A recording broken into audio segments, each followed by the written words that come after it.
Friends, તમારું સ્વાગત છે મારી ચેનલમાં। આજે આપણે બનાવીશું સુરતના ફેમસ ટમેટાના ભજીયા।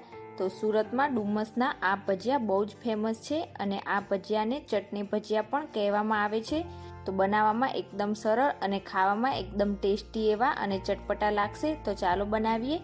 રેસીપી સારી લાગે તો વિડીયોને લાઇક કરજો, વધુમાં વધુ શેર કરજો અને ચેનલને સબસ્ક્રાઈબ જરૂરથી કરજો।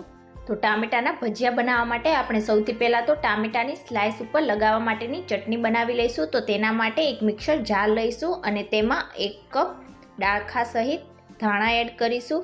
3 તીખા લીલા મરચાં ઉમેરીશું। મરચાં તમે તમારા ટેસ્ટ પ્રમાણે વધારે કે ઓછા કરી શકો છો। 4 થી 5 લસણની કળી ઉમેરીશું। અડધી ટીસ્પૂન કે પછી સ્વાદ પ્રમાણે મીઠું ઉમેરીશું। અહીંયા જો તમને થોડું ગળપણ જોઈતું હોય તો 1 ટીસ્પૂન જેટલી ખાંડ પણ ઉમેરી શકો છો। અડધા લીંબુનો રસ નીચોવીશું। હવે તેમાં 2 ટેબલસ્પૂન સૂકા ધાણા ઉમેરીશું। તો સૂકા ધાણા નાખવા જરૂરી છે, તેનાથી આપણી આ ચટણી થીક બનશે અને ભજીયાનો ટેસ્ટ પણ સારો આવશે। હવે બધી જ વસ્તુને પાણી નાખ્યા વગર એકદમ સરસ રીતે ક્રશ કરી લઈશું। તો અહીંયા તમે જોઈ શકો છો મેં આ રીતની એકદમ સૂકી ચટણી બનાવીને તૈયાર કરી લીધી છે। તો આ ચટણીમાં આપણે પાણીનો ઉપયોગ બિલકુલ પણ નથી કરવાનો, આ જ રીતની એકદમ સૂકી ચટણી જ રાખવાની છે। તો હવે ચટણીને સાઈડ ઉપર રાખીશું। તો ભજીયા બનાવવા માટે મેં અહીંયા 4 એકદમ ફ્રેશ અને મીડિયમ સાઇઝના લાલ ટમેટા લઈ લીધા છે। તો ભજીયા બનાવવા માટે આપણે દેશી ટામેટાનો ઉપયોગ બિલકુલ નથી કરવાનો। દેશી ટામેટામાં પાણીનું પ્રમાણ વધારે હોય છે, તો તમારા ભજીયા બિલકુલ પણ સારા નહીં થાય। તો ભજીયા બનાવવા માટે તમારે આ રીતના લાલ અને એકદમ કડક ટામેટા હોય તેવા ટામેટાનો ઉપયોગ કરવાનો છે। કડક ટામેટામાં પાણીનું પ્રમાણ વધારે નથી હોતું, એટલે આપણા ભજીયા એકદમ સરસ બનશે। તો હવે આપણા બધા જ ટામેટામાં આ રીતના ઉપરના ભાગને આપણે નાઈફથી કટ કરી લઈશું।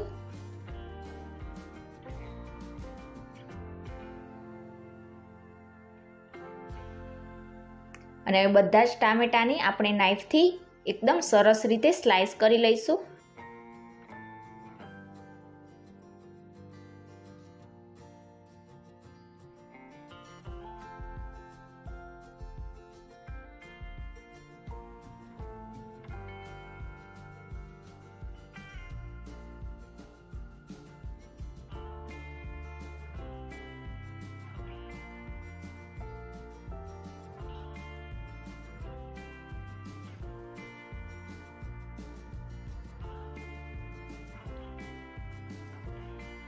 તો અહીંયા તમે જોઈ શકો છો મેં આ જ રીતે બધા જ ટામેટાની સ્લાઇસ કરી લીધી છે અને આપણા ટામેટામાં વધારે પડતા પાણીનો બિલકુલ પણ ભાગ નથી। તો તમે આ રીતે કડક ટામેટાનો ઉપયોગ કરશો તો તમારા ભજીયા એકદમ પરફેક્ટ બનશે।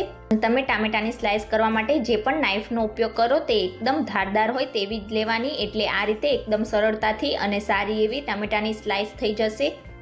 તો હવે બધા જ ટામેટા ઉપર આપણે જે કોથમીરની ચટણી બનાવી તે 1 ટીસ્પૂન જેટલી લઈશું અને આ રીતે ટામેટા ઉપર લગાવી દઈશું।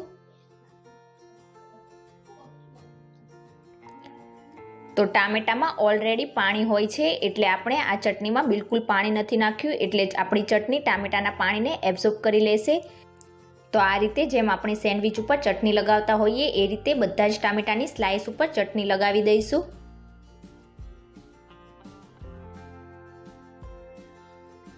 તો તમે જોઈ શકો છો એકદમ આસાનીથી આપણી ચટણી આ રીતે સ્પ્રેડ થઈ જાય છે।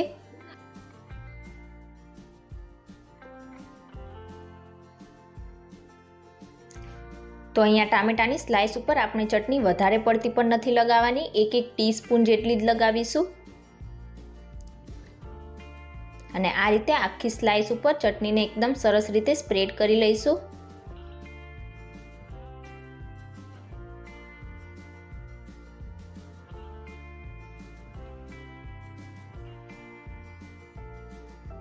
તો અહીંયા તમે જોઈ શકો છો મેં આ જ રીતે બધા જ ટામેટાની સ્લાઇસ ઉપર ચટણી લગાવીને તૈયાર કરી લીધી છે। તો હવે આપણે ભજીયા માટેનું બેટર બનાવી લઈશું। તો તેના માટે સૌથી પહેલાં એક બાઉલમાં 1 કપ ચણાનો લોટ ઉમેરીશું, સાથે જ 1 ટેબલસ્પૂન ચોખાનો લોટ ઉમેરીશું। તો ચોખાનો લોટ જો તમારા ઘરમાં અવેલેબલ ના હોય તો તમે સ્કીપ કરી શકો છો, પણ ચોખાનો લોટ 1 ટેબલસ્પૂન જેટલો નાખવાથી આપણા ભજીયાનું ઉપરનું લેયર ક્રિસ્પી બનશે। હવે તેમાં અડધી ટીસ્પૂન કે પછી સ્વાદ પ્રમાણે મીઠું નાખીશું 1/4 ટીસ્પૂન જેટલી હિંગ ઉમેરીશું, 1/4 ટીસ્પૂન જેટલી હળદર પાવડર ઉમેરીશું, અડધી ટીસ્પૂન લાલ મરચું પાવડર ઉમેરીશું અને હવે તેમાં થોડું થોડું પાણી ઉમેરતા જઈને આપણે થીક બેટર બનાવીને તૈયાર કરી લઈશું. તો જેવું આપણે બટાકાવડા માટેનું બેટર બનાવતા હોઈએ એ જ રીતનું બેટર બનાવીશું.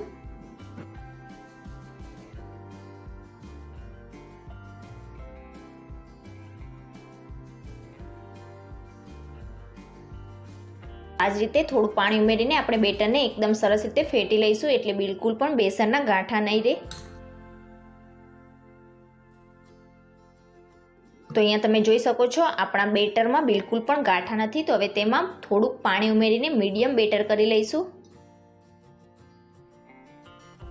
તો તમારું બેટર જો વધારે પડતું પાતળું હશે તો જ્યારે તમે તેમાં ટમેટાની સ્લાઇસ ઉમેરશો તો તમારા ભજીયા બિલકુલ પણ સારા નહીં થાય. એટલે આપણે જેમ બટેટાવડા માટેનું બેટર બનાવતા હોઈએ એ જ રીતનું થીક બેટર રાખીશું.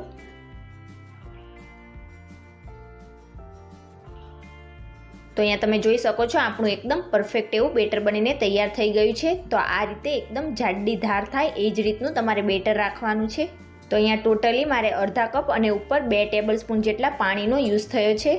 તો હવે આપણે ભજીયા બનાવીશું. તો મેં તેલને પહેલાંથી જ ગરમ કરવા માટે રાખી દીધું છે. તો એ ભજીયા બનાવવા માટે આપણે એક ટામેટાની સ્લાઇસ લઈશું અને બેટરમાં ઉમેરીશું અને ચમચીની મદદથી આપણા ટામેટાની સ્લાઇસને એકદમ સરસ રીતે કોટ કરી લઈશું.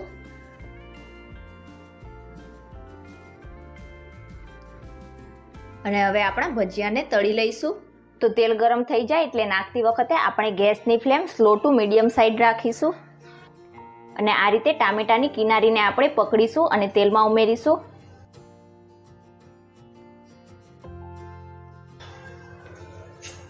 બિલકુલ આ જ રીતે એકવારમાં જેટલા સમય એટલા ભજીયા આપણે તળી લઈશું. તો ટામેટાની સ્લાઇસને એકદમ સરસ રીતે કોટ કરતા જઈશું અને તેલમાં ઉમેરતા જઈશું.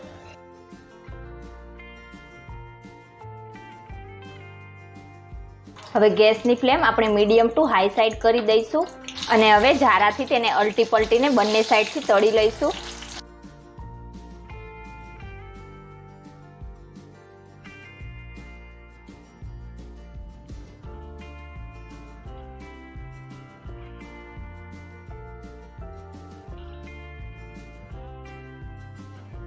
તો અહીંયા તમે જોઈ શકો છો આપણા ભજીયા એકદમ સરસ રીતે તળાઈ ગયા છે. તો હવે તેને પ્લેટમાં નીકાળી લઈશું.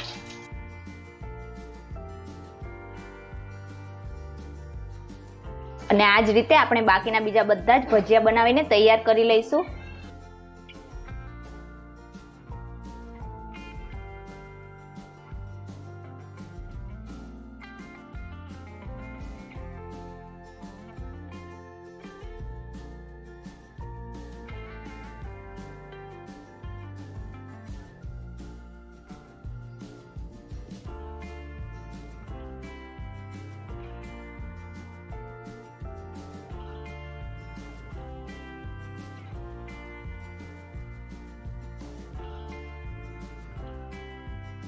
તો અહીંયા આપણે એક ભજીયાને કટ કરીને જોઈ લઈશું. તો અહીંયા તમે જોઈ શકો છો એકદમ પરફેક્ટ એવા આપણા આ ટમેટાના ભજીયા બનીને તૈયાર થયા છે. તો તમે ક્યારે આ રીતે ટામેટાના ભજીયા ના બનાવ્યા હોય તો એકવાર આ રેસીપી જરૂરથી ટ્રાય કરજો અને આજની મારી રેસીપી તમને કેવી લાગી એ મને કમેન્ટ કરીને ચોક્કસથી જણાવજો.